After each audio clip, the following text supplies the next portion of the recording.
A group of Afghani militants is behind bars today, arrested for plotting to overthrow the country's government. Authorities say the 300 men were followers of the former prime minister. The Islamic group he leads allegedly had plans to explode bombs throughout Kabul and disrupt a political gathering scheduled for June. An unconfirmed report says nearly 200 of those arrested have been released. U.S. officials are trying to determine if a Taliban American detainee should face charges. In a Pentagon briefing today, they say 22-year-old Yaser Esam Hamdi is among those currently held at Guantanamo Bay, Cuba. He was captured during an uprising in Afghanistan where American John Walker was also captured. Pentagon spokeswoman Victoria Clark tells what the U.S. government knows.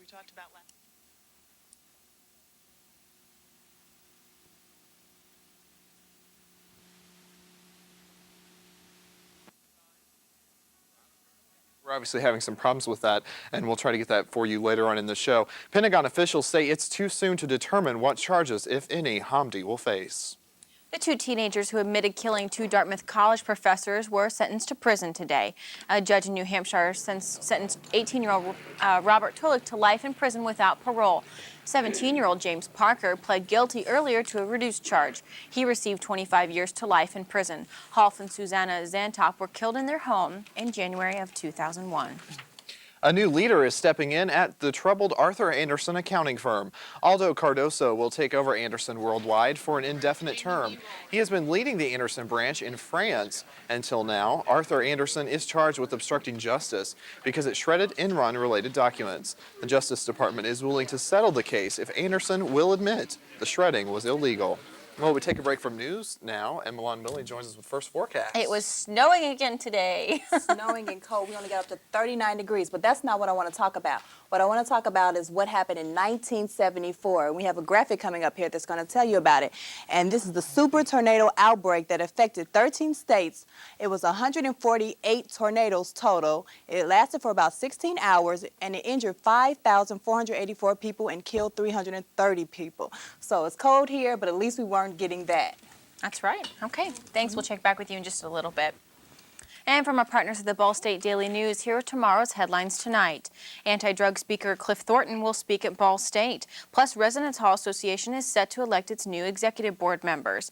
Also, a report on how nutritionists say that dietary supplements are harmful to your health. These story and more in tomorrow's edition of the Ball State Daily News. Well, coming up at NewsCenter at 9:30, we'll tell you about a LaPorte company involved in the current space shuttle launch. Also, the governor reports on the present state of Indiana's revenue. East Central Indiana's only live local newscast continues.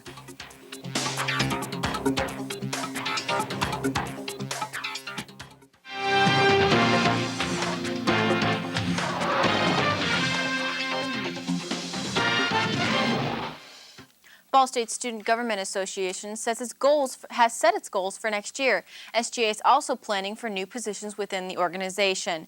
SGA will elect its presidents pro tem next week, and Ball State students will vote for the candidate. The president pro tem acts as a liaison between the Student Senate and the Executive Board.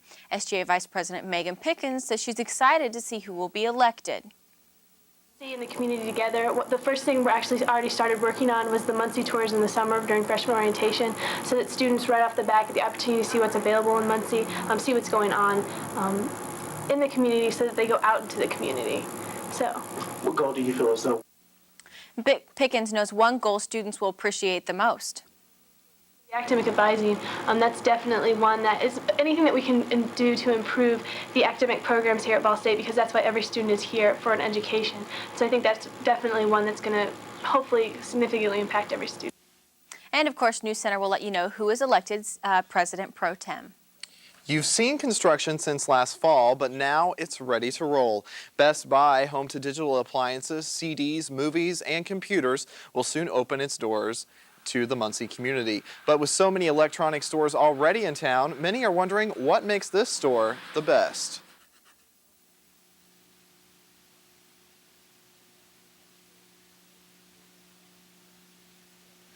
Having some audio problems there. The grand opening for Best Buy is Friday, April 5th at 10 a.m.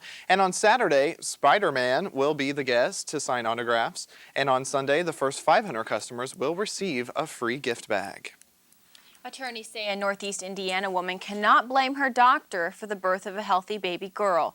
The woman is suing for child rearing costs because she says her doctor botched her sterilization operation. She gave birth to a fifth child in 1999. It was 17 months after her operation. But defense attorneys in Supreme Court case say she cannot blame the doctor since she decided to have the baby. A Southern Indiana priest is being praised for his good work after being released from prison. The Reverend Gene Vogler was featured on ABC last night, along with 30 other cases involving priests charged with sexually abusing children. Vogler was convicted of possession of child pornography. He was recently assigned to the Holy Trinity Church in Evansville. Head administrator Reverend Gregory Chamberlain, says he's heard a lot of praise for Vogler's good work. A space shuttle fuel leak is what delayed the Shuttle Atlantis to launch this morning. A NASA spokeswoman says the leak discovered today never posed any danger to astronauts or people on the ground. The shuttle will now have to be evaluated and repaired. The earliest possible launch date is now Sunday. Atlantis will travel to the International Space Station to deliver materials for a new space project. Some Indiana residents helped build Atlantis. Howmet LaPorte Casting Division in Northwest Indiana made 18 casting components located inside the space shuttle's pumps.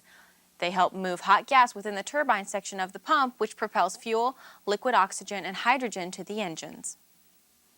A judge says the state tax used to fund the state's Medicaid program is unconstitutional. Judge Thomas Fisher calls the health care tax an illegal state tax masquerading as a property tax. He says it's also illegal because taxpayers with properties or similar values pay vastly different taxes. State officials are expected to appeal to the Indiana Supreme Court. Now, counties can continue to collect the tax, which is due May 10th. Bad news from the governor's office has gotten worse. Governor O'Bannon now says last month's revenue collections are lower than he originally expected. In fact, revenue from March was down $54 million. That's nearly 9% below what state officials thought we would have. This marks the third downward revision since Indiana's two-year budget was written. Still, no official word on whether Governor O'Bannon will call for a special session. Indiana now has its very own postage stamp. Governor Frank O'Bannon and Congresswoman Julia Carson were at a ceremony this morning to celebrate the new stamp, which went on sale today for 34 cents. The Indiana stamp is one of 50 new stamps made to honor each state. Indiana's stamp features a bright red covered bridge and a view of the Indianapolis skyline. O'Bannon says the design symbolizes the state's past and present. All 50 stamps were designed with a theme from the 1930s and 40s. Cute stamp. Nice to see that going on. Yeah. Looking at kind of like the quarters. There you go. Well, Milan joins us with a look at that forecast. And it's going to be cold out there tonight, but what I want to get to is our weather question. And our weather question is going to be coming up here in just a few. Okay, and our question for tonight is, what classifies a violent tornado? And since we're talking about the tornado outbreak that happened, we have A, winds that are reaching 110 to 215 miles per hour, 205 miles per hour, 215 miles per hour, or 120 to 200 miles per hour. I have the complete forecast right after the break.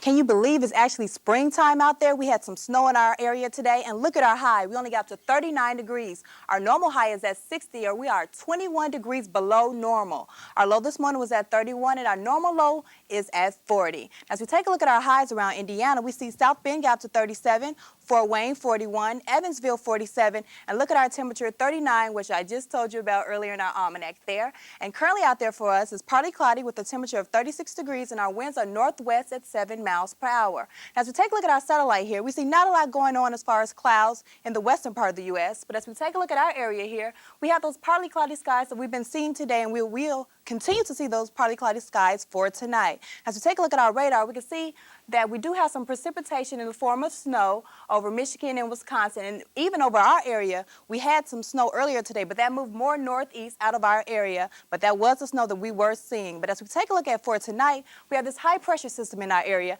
and with this high pressure system, it's just going to be keeping us how we are now with the chillier temperatures, so bring out those blankets if you put them away, because it will be quite chilly again for tonight.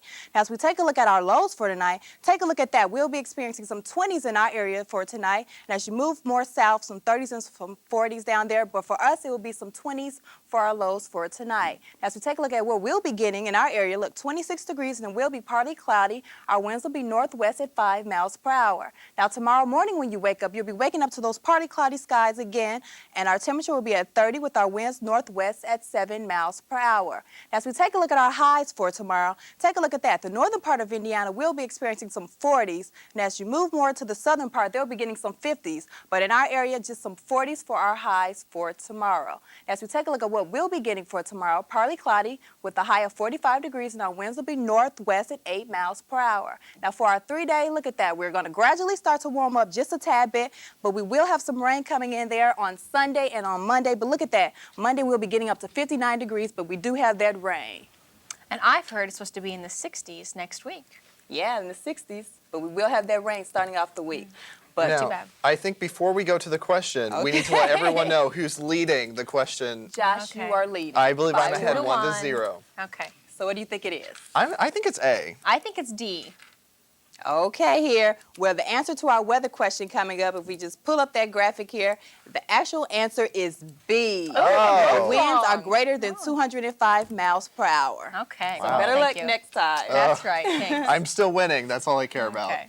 Well, the countdown for summer is on. For some, that means it's time to start getting in shape for the beach. Yeah, but getting fit too fast can have its painful consequences. NewsCenter's Dustin Grove reports. It's early spring in central Indiana, time for warmer temperatures to melt away the signs of winter. Time to count down the days till summer. And for many people, time to hit the gym. Just to keep in shape and to look okay and not look like 15 pounds more than I did when I first came here. And to get in shape for summer. Doing sit-ups and stuff like that more than like running. I just do it to make myself feel better, I guess. It's true, working out just makes you feel better, burning those calories, losing that weight. But experts say be careful, too much of it could hurt. They go out, just gonna do it all real quick, so they get real high intensity, get injured, or they don't know how to exercise. Ball State health professor Bruce Craig says knowing how to exercise is essential to a healthy workout. Then decide what it is you want to do, set some goals. For instance, if you haven't exercised in several months, start slowly. Instead of running 5 miles the first day, walk a few. And no matter how seasoned you are in the gym, always set a routine. Just once you get that routine down, then you can increase intensity. Ball State health officials say 40 to 50% of students who need physical therapy need it because they've either overexerted themselves or they haven't exercised or they haven't stretched before exercising. So moderation is definitely the key. Also on the Health Watch tonight, new information on exercising while you're sick. A recent study finds working out isn't harmful to people with above-the-neck cold symptoms like a scratchy throat or a runny nose. But if you got a below-the-neck cold, such as a fever, sore muscles, or a deep cough, you should let the illness run its course before hitting the gym again. That's right. So get out there and exercise. I just stay clear of the gym because I'm allergic. How you doing today? Not too bad. We got a lot on the plate today. The Pacers are making a comeback. First of all, also Lonnie Jones, P.D. Jackson out at the Portsmouth Invitational. We'll talk a little bit about that. Plus, we got some news about Wrigley Field, all that and more when NewsCenter 43 Sports returns.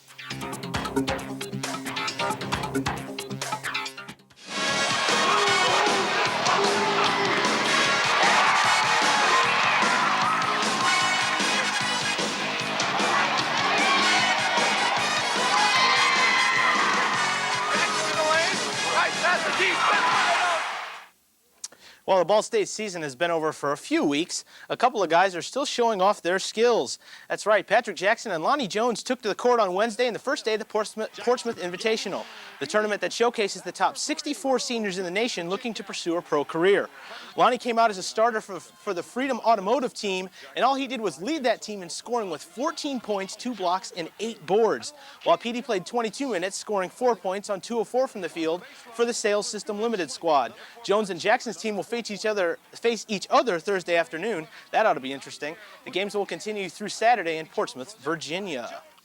And it's been a rough year so far for the Ball State boys of summer. A 10-11 record has not been helped at all by Mother Nature this season, who's caused 3 games to be postponed, including a snowout at Andersen last week that interrupted the Cards' 3-game win streak. So goes the start of 2002, and yesterday Purdue took it to the weather-weary Cards 8-1.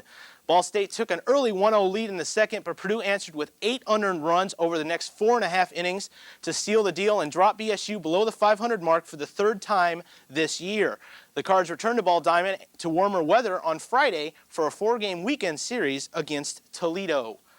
And with the effects of last September's terrorist attacks still on the minds of the professional sporting world, security measures at nearly all stadiums have dramatically increased. But the latest effort to increase security in Wrigley Field's bleachers section doesn't sit too well with the residents of Wrigleyville. John Dempsey has more from Chicago's North Side. What they've done is they've erected a wall between themselves and the community. They're acting in a very childlike fashion. It's more one of those, we're taking our bat and ball and going home in the middle of the game. Wrigleyville neighbors aren't holding back their feelings about what they say is the Tribune Company's latest brushback pitch to the neighborhood. The installation of these tarps along the bleacher fences. Tarps that partially obscure the playing field from these rooftop decks across the street. Rooftop deck owner Jim Murphy of Murphy's Bleachers believes it's a silly attempt to tweak owners such as himself because the tarps don't really obscure the view that much. Right now, the tarps only block out maybe about 5% of the view. It's not that great of a deal, but it's more of a symbolic thing that the Cubs are doing. Many believe what is really behind this whole thing is the Cubs' plan to expand the bleachers over the sidewalks of Waveland and Sheffield Avenues. Back on March 6th, Cubs president Mark McGuire told a packed community meeting that the plan is good for the Cubs and good for the neighborhood. I think it creates a much more open feeling out there. Our architect, landscape architect, and the idea of taking the inside of the park and turning it to the outside with ivy and bricks, and brick sidewalk, I think people are reacting very positively to that. However, many neighbors strongly disagree with that statement. And with a plan, they say, would add 2,000 fans to the already congested neighborhood. It's 2,000 people. That's a 70% increase in pedestrian traffic on that corner. You have movement mayhem, and all this is going to spill out onto the residential streets that immediately surround Wrigley Field. City Hall is blocking the Cubs' plan because of neighborhood opposition, and so neighborhood activists believe this is the Tribune Company's way of responding. Seems rather childish at this point. It just goes to show that they're not communicating with the community, that they really don't want to. All they're concerned about is what goes on within their walls. And now they've made a point to build that wall even higher. Well, the bleachers have been there since 1936, and for 66 years, the fences behind those bleachers were left unobstructed. So there'll be some mixed feelings when the Cubs open their 90th season of baseball at the friendly confines tomorrow afternoon against the Pirates. And taking a look around the horn at tonight's MLB action, how about them Devil Rays? They become just the 7th team in Major League history to start a season 3-0 after losing 100 games the previous year. The Jays took out the nearly contracted Twins 7-2, and over in the NL, Bucks take 3 of 4 from the Mets. Houston takes care of the Brew Crew 6-3, and the Cardinals are having a rough start to their season. They fall to the Rockies again by the count of 6-1. And in a game still in progress of a little bit of interest, Cubs are trailing the Reds 3-1 in the 7th. Sammy cranked a solo shot in the 4th for his 2nd. Let the home run chase begin. He's just 2 behind Bonds. And just real quickly, guys, Pacers came back from a 20-point deficit. They're down 95-93 with 1:08 to go. Go Pacers. So, yeah, let's see if they can come back. They're playing the Hawks in Atlanta. Great, Definitely thanks. wish them luck. Yep. Well, still to come, NewsCenter's Milan Willie will have your wake-up weather forecast. Oh, stay tuned.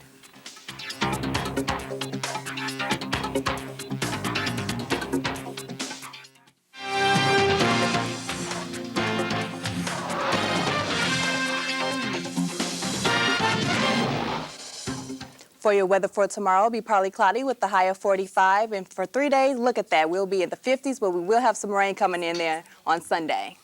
Okay, All right. great. Well, thank you for joining us. I'm Josh Woodsman. Have a good evening.